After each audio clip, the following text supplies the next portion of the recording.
One of the outcomes of childhood distress is addiction. So that if you look at the research literature on addiction, the more adversity you've experienced in your childhood, the greater the risk of addiction, exponentially.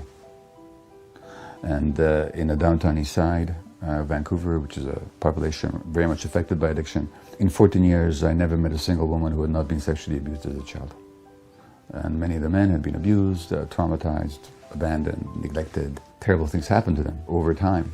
Now, addictions are not the problem, at least, of course they are a problem, but they're also the attempt to solve a problem.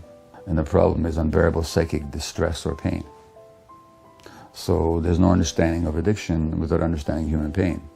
And there's no understanding of human pain without understanding human childhood experience. So it all goes back to that. And that's for two reasons. One is that it instills the pain that you try and soothe with the drugs. And not just the drugs, also with addictive behaviors of all kinds, from shopping to eating to work to internet to pornography to gambling, video games, whatever you're addicted to. These are all your attempts to escape pain, distress, discomfort with the self. And no infant is uncomfortable with themselves, so that discomfort is a response to the parent's discomfort. And in the case of the most traumatized population, the parents' high level of dysfunction, which goes back to their own childhoods. So there's no one to blame, it's multi-generational, but that's how it's transmitted. It's not genetic. Alcoholism is not a genetic disease. Drug addiction is not a genetic disease. That's one of those myths that our society likes to hold on to. It runs in families, but not because of genes, but because of emotional patterns and behaviors that give rise to that same pain and that same desire to escape from the pain.